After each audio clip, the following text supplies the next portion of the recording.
আজ সকালে আমার ডিউটি ছিল। যখন আমি ঘুম থেকে উঠি তখন ভাবছিলাম যে আজকে আমি ডিউটিতে যেতেই পারবো না। তারপর যখন একটু একটু করে যখন বেরোলাম তখন বাড়ির সামনে অতটা কুয়াশা ছিল না।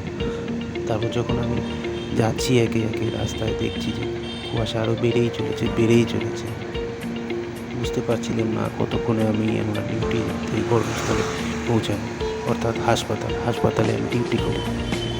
টুকটুক টুকটুক করে পৌঁছাচ্ছি আস্তে গাড়ি চলছে, তাই কুয়াশার ভিডিওটা তোমাদেরকে দেখা দিচ্ছি। এই দেখো বন্ধুরা, আমি এভাবে এভাবে যাই। মাঝে মধ্যেই কুয়াশা পড়ে, এরকম ঠান্ডার মধ্যে এরকম আস্তে আস্তে আস্তে আস্তে গাড়ি চালিয়ে যেতে হয়। এই দেখো কি কুয়াশা, সেই কুয়াশা, কি ঠান্ডা, কি কুয়াশা।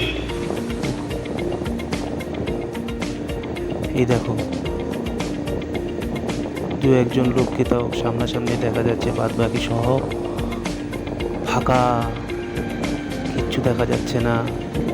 গাড়ি যদি আসতে না চালায় যখন তখন অ্যাক্সিডেন্ট হয়ে যেতে পারে। এই দেখো একটি বাস চলে গেল। কি ঠান্ডা, ও ইস, চলে এসেছি প্রায় নিজের ডিউটিতে, নিজের গন্তব্যস্থলে অর্থাৎ হাসপাতালে। এই দেখো একটি বাস চলে গেল। এখান থেকে আমি টার্নিং নেব। এই দেখো টার্নিং নিয়েছি। টার্নিংটা নেওয়ার সময় আমি ভিডিওটা পজ করে রেখেছিলাম, ভিডিও করছি এটা তো পজ করে রেখেছিলাম। এখন আবার এই দেখো চলে এসেছি। ইয়ে, এখন আমরা আমরা আমরা অর্থাৎ আমি ঢুকে পড়লাম হাসপাতালে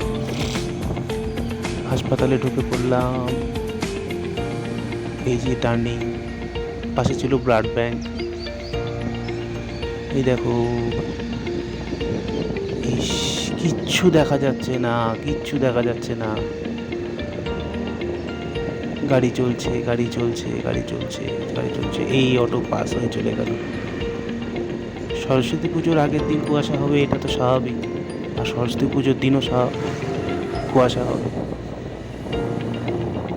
ইস, কি কুয়াশা। এই চলে এসেছি।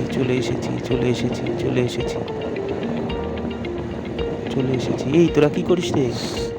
চলে এসেছি।